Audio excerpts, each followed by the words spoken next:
Chapter 22. Stanley was the first one finished. He spat in his hole, then showered and changed into his cleaner set of clothes. It had been 3 days since the laundry was done, so even his clean set was dirty and smelly. Tomorrow these would become his work clothes, and his other set would be washed. He could think of no reason why Zero would be his hole for him. Zero didn't even get any sunflower seeds. I guess he likes to dig holes, Armpit had said. He's a mole, Zigzag had said. I think he eats dirt. Moles don't eat dirt, Squid had asked. Moles don't eat dirt, X-Ray had pointed out. Worms eat dirt. Hey, Zero, Squid had asked. Are you a mole or a worm? Zero had said nothing. Stanley never even thanked him, but now he sat on his cot and waited for Zero to return to his shower room. Thanks, he said as Zero entered through the tent flap. Zero glanced at him, then went over the crates where he deposited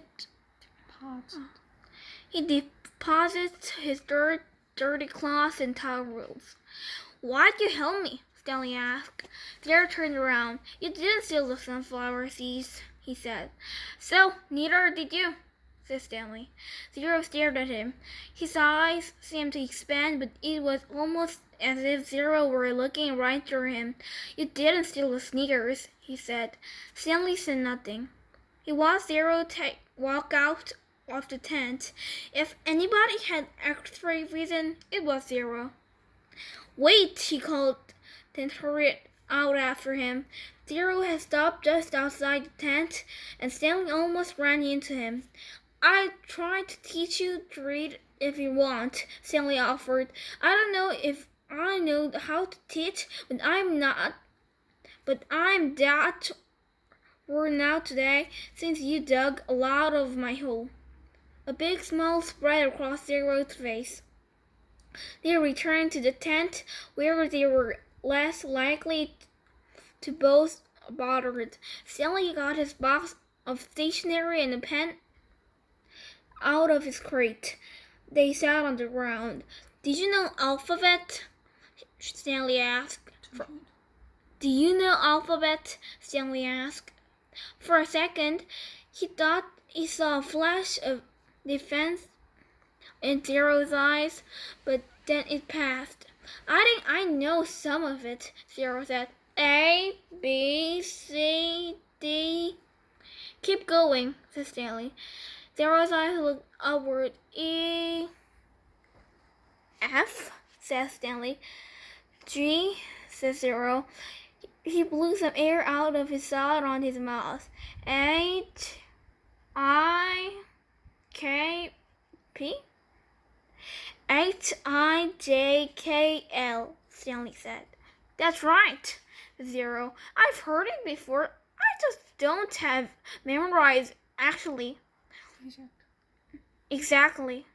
That's all right, said Stanley. Here, I'll say the whole thing just to kind of refresh your memory, then you can try it. Here, recite the alphabet for Zero, then Zero will repeat it without a single mistake. Not bad for a kid who had never seen Sesame Street. Well, I've heard it before somewhere, Zero said, trying to act like it was nothing. But his big smile gave him away. The next step was harder. Stanley had to figure out how to teach him to recognize each letter. He gave Zero a piece of paper and took a piece for himself. I guess we'll start with A. He printed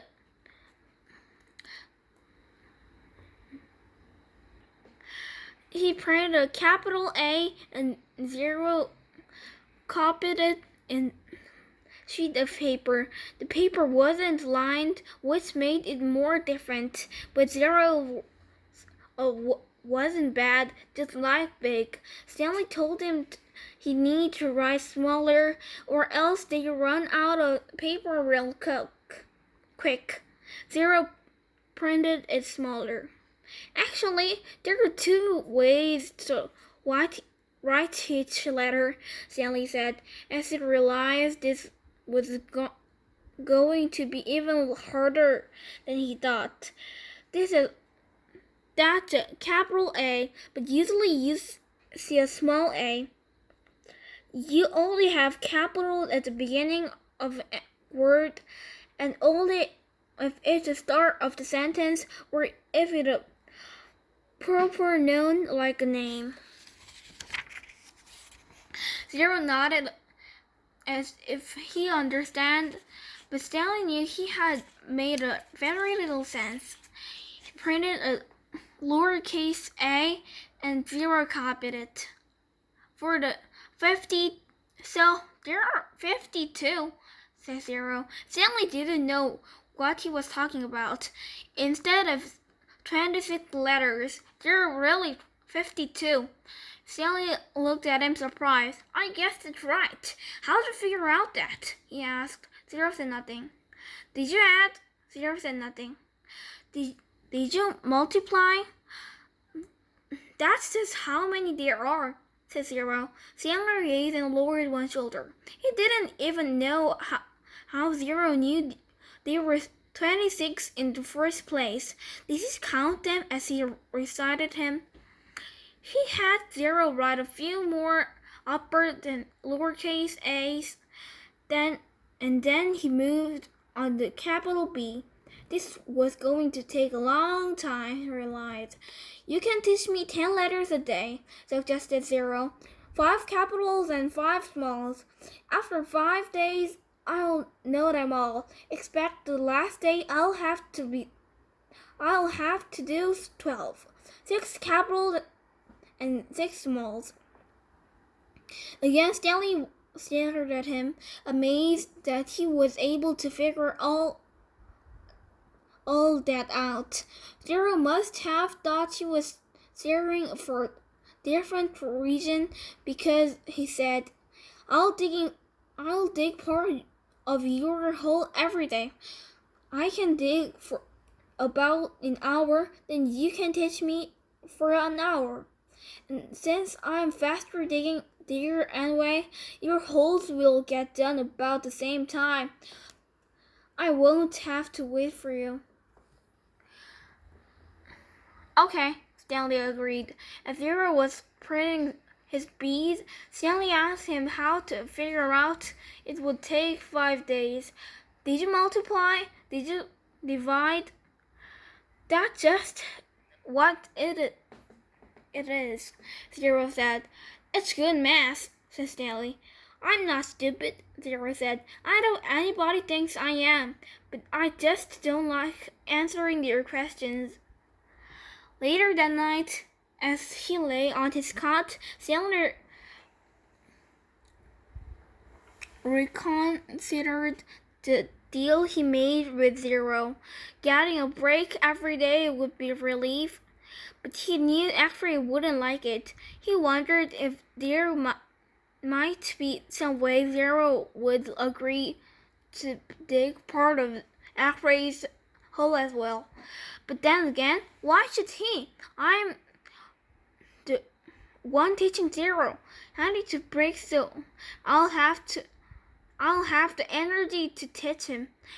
I'm the one who took the blame for the sunflower seeds. I'm the one who Mr. Sir is mad at.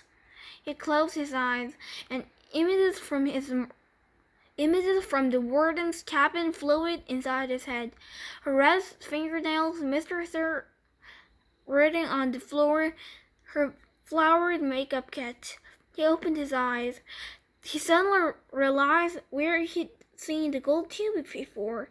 He'd seen it in his mother's bathroom, and he'd seen it again in the warden's cabin. It was half of a lipstick container.